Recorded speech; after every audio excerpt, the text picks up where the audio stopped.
My first question is that why do birds hold such a crucial position in nature? Okay, okay. It's a very interesting question. Lot of people ask, and then many of the people also know the answer, or at least part of the answer. Because birds, first of all, are our culture. They are part of our culture. They are also part of our many religious teachings as well as them. They are part of that. So these are two starting point. Then birds also play a very crucial role in pollination of many flowers. And so they are because without the birds, the pollination of some at least some species will not take place. Hmm.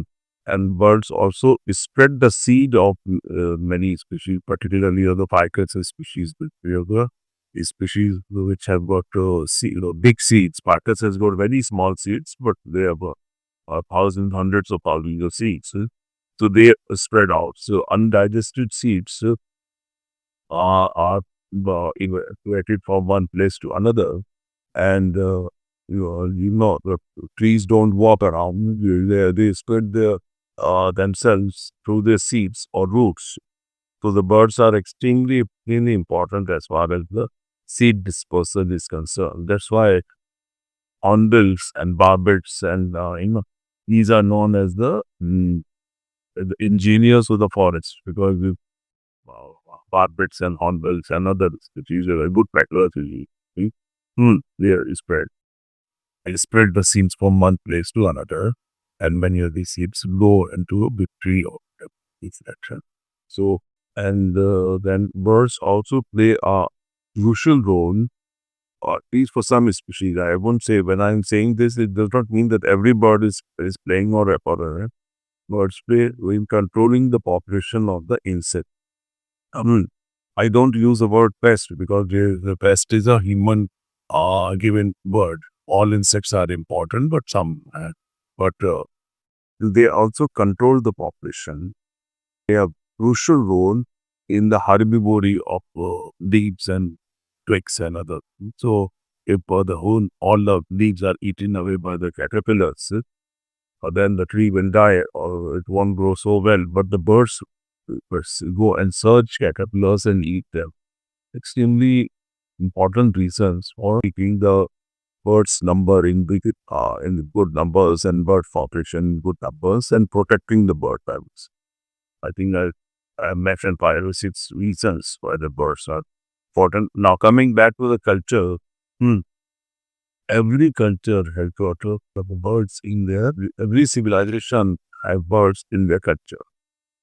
Sanskrit has got, there is a book in the birds in Sanskrit literature and in Islamic culture. The birds are important, like the swallows and pigeons and doves, and they are considered important birds.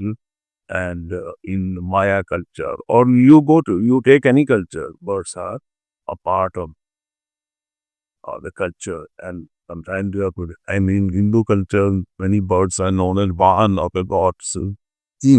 And so they are not carrying that job. They are, in some places, they are considered as sacred, and they are literally, prayers are said about the birds. Yeah. And many, traditional, I would say, traditional also, like, there's big birds in their environment. They also eat some species, but most of the species are protected because of various reasons, which I have already mentioned. Yes. The second question is, Professor, that can you explain how birds act as an indicator of environment health?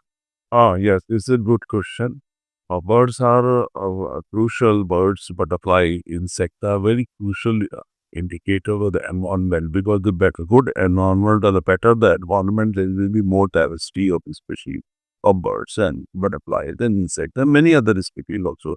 But let us keep birds in our focus. So the birds play, and there have been many studies which showed that even in urban environment, if you have gardens and lawns and shrubs and herbs and all protected things, which we all aim for, because no one wants only concrete jungle.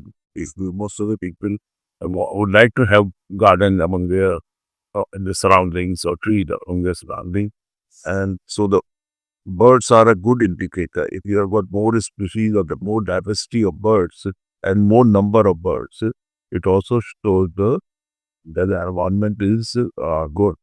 Birds are sensitive to pollution. So even if we are not able to detect it properly, or because human being is a very versatile and very adaptable species, but many species are not so adaptable. So if we have if we have pollution, then the birds, some species disappear. Similarly, whether the air pollution or the pesticide pollution, so the birds disappear. Presence of birds in a lawn. Uh, we don't have any lawns these days, but certainly in some areas we still have lawns or fields and like that. Itself shows that the environment is much better than in the areas where there are no birds or very little birds. Because when the environment is good, then there will be more insect and more worms and then more food for birds. And we had more nesting sites for birds. So birds are considered as a good indicator of the environment. And there are studies in and semi-urban areas where they use the birds as a major indicator. Basically, losing the birds from the environment is indicating the damage in that environment. Hmm. Yes, you are right. Okay, okay, Professor. Birds also, presence of different species of birds also show the diversity of the trees, shrubs, and the environment there. Hmm. So you may not be able to identify all the species or the trees or the shrubs. But if you see, there are, for example, in place A, there are 50 different species of birds, and in place B, there are only 10 or 15 species. Then you know that the place where 50 species of the birds are found is much better than the other. So sometimes we use the birds as an indicator.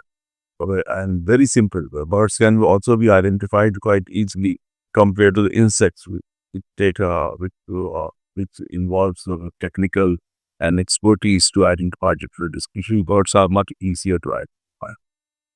My third question is that how does bird migration reflects the health of our ecosystem? So this is a very interesting question again. We, almost I would say 30% of the species of birds migrated, and some migrate long distances, some migrate very short distances, or within the country or within the habitat they migrate or move around. Well, for a short migration, we generally call it as a movement. But migration is generally long distance, probably 2,000 years, about kilometers, and that sort of a thing. Hmm. And when birds are migrating, first of all, uh, they also only the healthy birds migrate. So if the birds are living in a healthy environment, either during the breeding season or in the wintering season, they accumulate enough fat to migrate of 5,000 kilometers or 4,000 kilometers or whatever is the distance. So they won't be able to accumulate enough fat, enough body resources if they are not living in a good environment. They are wintering. So that is important. That will also show the importance of the when the birds are migrating. Some species will migrate non-stop in the sense that they fly, like the black-tailed godwit or the bar-tailed godwit, they migrate 11,000 kilometers without stopping. So some species migrate long distances, but most of this many species have the stopover sites.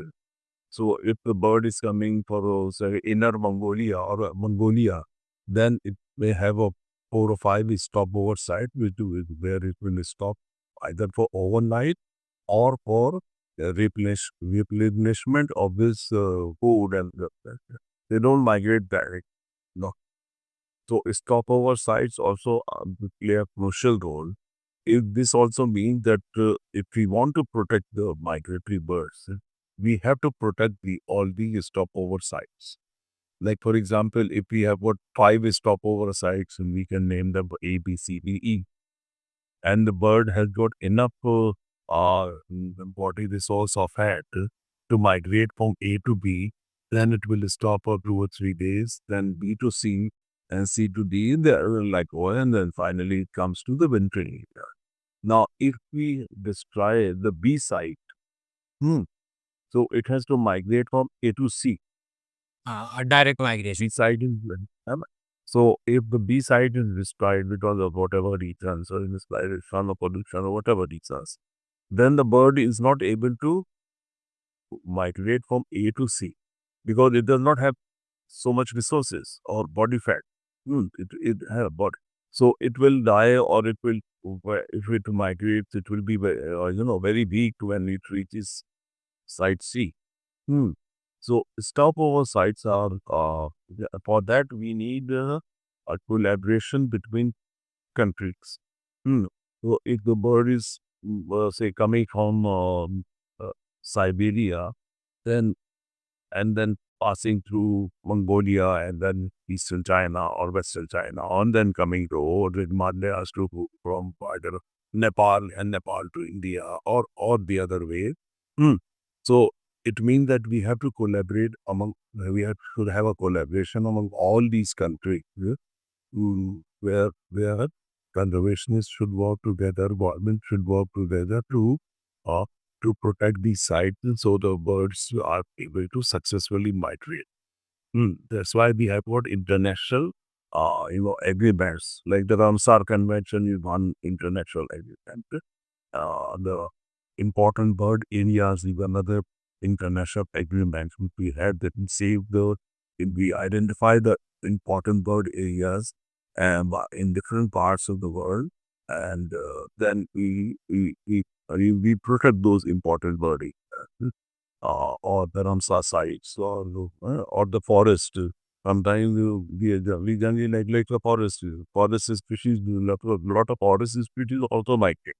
Usually think down the ducks and geese and the cranes migrate, which is stone. So waders, ducks, geese, there's a lot of species migrate, or the group of species migrate. But the birds, the forests also migrate. So we have to protect the in between forest also. Uh, For that, we need good research. And then for the good research to find out what are the crucial areas, we need good science. And good science is done only by ringing or satellite tracking or geoindicators. So there are different techniques these days to study the migration of different species. And different species take their own course of migration. Hmm. I give example of one bird which we ringed it in Bharatpur, or I was working at Bharatpur, and later also my colleague worked in Goinadev National Park. Hmm. There's a bird known as a lesser uh, white throat. Lesser white throat. It's a small bird of glory, 10 grams or 11 grams, 12 grams. So when it comes to Bharatpur, this is the time when you see the lesser white throat in Bharatpur. Bharatpur and many other parts of India, I'm just giving example. So its weight will be around 9 to 9.5 grams. Hmm. So when it is spent with 4 or 5 months in Veladev National Park, and many other parts of India, so the weight becomes to 12 to 12.5 to sometimes 13 grams. And just see, this 3 or 4 gram is a weight gain in during its wintering areas.